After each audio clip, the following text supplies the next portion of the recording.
So imagine you're in a five-star hotel, standing in front of an all-you-can-eat buffet. You can smell the good food, it's full of delicious-looking dishes, and you can feast your eyes with all the desserts, and there are all the beverages you want. And to top it all, you're extremely hungry, meaning your body is ready to absorb all this excellent food. And right now, you'd say you're in heaven, wouldn't you? But what if the hotel manager actually jumped in, screaming at you, you have to swallow every single dish on that buffet. Every dish you'll be leaving will be accounted for on your bill, and if you leave too much, you're going to be escorted out of the hotel in humiliation. Besides, you just have 1 hour to do so. Somebody did it before you, so we know it's possible. And the hotel manager stands here in front of you, watching you, checking his watch. And right now, you'd be in hell, wouldn't you? Now, you might be thinking that this situation has never happened to you. And you'd be wrong. This situation is actually made compulsory in every industrialized country in the world for a period of at least 10 years. And this situation is called education. And this is where my story begins. If we can turn a gorgeous buffet into the most disgusting experience of your life, can't we go the other way around? Can't we indeed go from hell to heaven in education? My story is a comedy. It means it ends well, but it's epic. And to be epic, it has to begin in hell. And by hell, I mean real pain, massive torment. For you see, every decade in Japan, you've got more than 275,000 people committing suicide. Every decade, that's a city proper the size of Strasbourg. And in China, that's going to be 2,800,000, and that's a city proper the size of Paris. Now, I'm not saying that education is sole responsible for that. All I am saying is that if Suicide Incorporated were a publicly traded company, education would be an important shareholder and a board member. Now, when every decade in the world, you've got more than 10 million people altogether committing suicide, deciding to leave this world, and that's a city proper the size of Seoul, they're sending the desperate message that society is not fit for them. But you see, education is supposed to prepare us to society. So the more painful and violent and frustrating education will be, the more painful, violent and frustrating society will be. Yet society and education, they're our constructs. We created them. Yet very often we create things to serve ourselves, and we end up serving them instead. That's an important part of my story. Now, as a neuroscientist, I have a theory about suicide, which I sum up in the sentence, self explodes. Self stands for negative self-image. Nobody can commit suicide without a negative self-image. Yet, school very often gives us a rather negative than a positive self-image. Explode stands for exploration. It's a critical ability of the mind that's needed for creativity. Yet school, being unable to teach it and to rate it and to grade it, ends up suppressing it. DES stands for desocialization. Now, it turns out that school is actually making us group illiterate. For school teaches us that strengths and success and excellence are graded individually, while the whole history of mankind proves otherwise, from hunting mammoths to building the pyramids, to dropping paratroopers over Holland. Success or failure have always been collective processes. And the fact that we forgot this has something to do with our global inability to tackle global problems such as pollution, which is a collective failure. Now that school teaches us all three of the self-explodes has something to do with why we teach. So indeed, why do we educate? You know, what's the purpose of education? Do we educate for gross national happiness? Well, we know we don't. We educate for gross national product. And if we were educating for gross national happiness, there would be no grades. You know, grades are here to allow for an external judgment, to allow for people to rate your quality or lack thereof. But nobody would rate his personal happiness. And that's why actually Plato and Socrates and Buddha and Da Vinci, they loudly laughed at grades. Yet we have trapped ourselves into a civilization of grades. You know, we are so conditioned to reacting to labels rather than to the substance of things that today we could just take a bottle of soda and label it as Bordeaux wine, and there would be enough people to buy it as such. But you see, grades are like a framework we're imposing on reality. Honestly, this is what we're doing with grades. They're narrowing reality down. And once you realize that just a framework, well, you can take them away and you see reality as it is, in all its diversity and richness. And believe me, this is a very liberating experience, and it has to do with the way we go from hell to heaven in education. So why do we teach? For the industry, for the economy, and thus, how do we teach? Industrially, namely, like this. This is the way we teach, force feeding.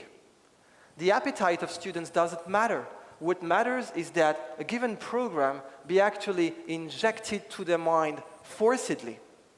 Now, this is the very bottom of hell, and this is what we have to change. And it doesn't take a neuroscientist to know that when you're force-feeding your belly, when you're force-feeding your stomach, you're hurting yourself. That's because your digestive system is extremely smart and it's sending you signals, which we call gut feelings.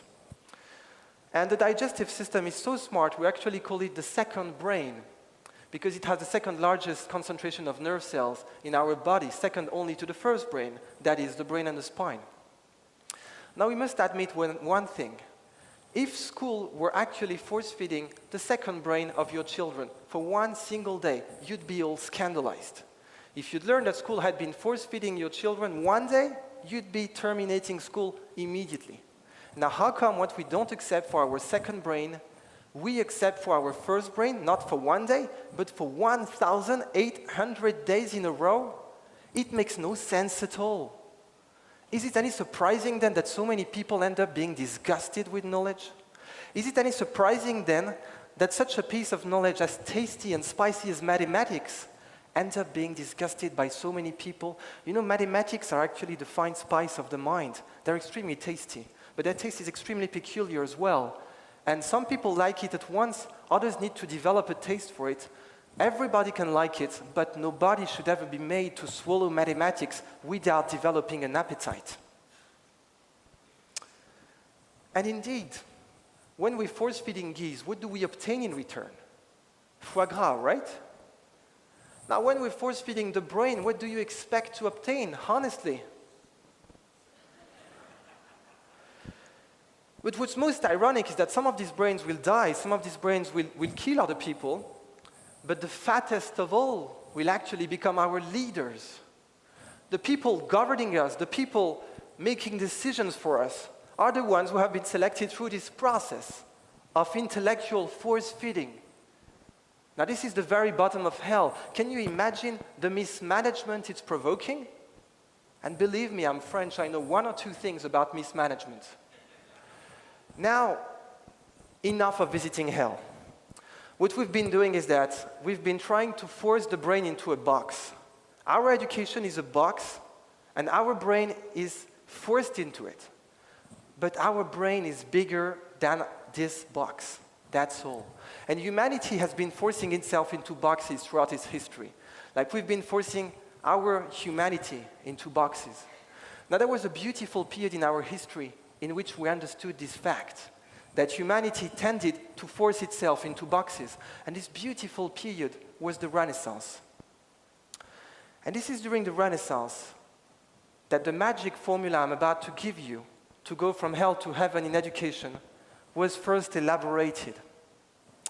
For you see, in the Renaissance, people were perfectly understanding that we were forcing ourselves into boxes.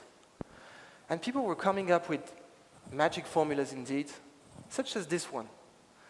This one was used by Leonardo da Vinci. We shouldn't force nature into our science. We should adapt our science to nature. So you really have to think of it as a spell. It's a magic spell. So we're still in hell right now. All right, let's imagine yourself in hell trying to break free from hell. And there's a door, there are people at the door of hell. And they're asking you for the password. Here's the password. We shouldn't force our brain into school. The moment you say that to the people standing at the gates of hell, preventing you from going out, they open the door and you break free from hell. But you're not in heaven yet. So now let's imagine you've stepped out of hell and you're in front of heaven's doors. So like, you're going on, knock, knock, who's there? Somebody who wants to step into heaven. Okay, what's the password? Here's the password. We should adapt our school to our brain. This is how we turn education into heaven. Believe me now, we're entering into a completely new dimension. This new dimension I call a new renaissance. This is really heaven in education. And now that we're in heaven, let's meet with the heroes, with the angels. I made you a selection of my 5 favorites. I call them the Fantastic Five. The first of them is Ken Robinson. Ken has the superpower to envision the fact that the education we call traditional has nothing to do with traditions. It's industrial, period. Traditionally, Socrates didn't teach like that. The second one is Simon Sinek, thanks to whom I can definitely say that what we teach is not the problem. The problem is why we teach. And how we teach is a direct consequence of why we teach.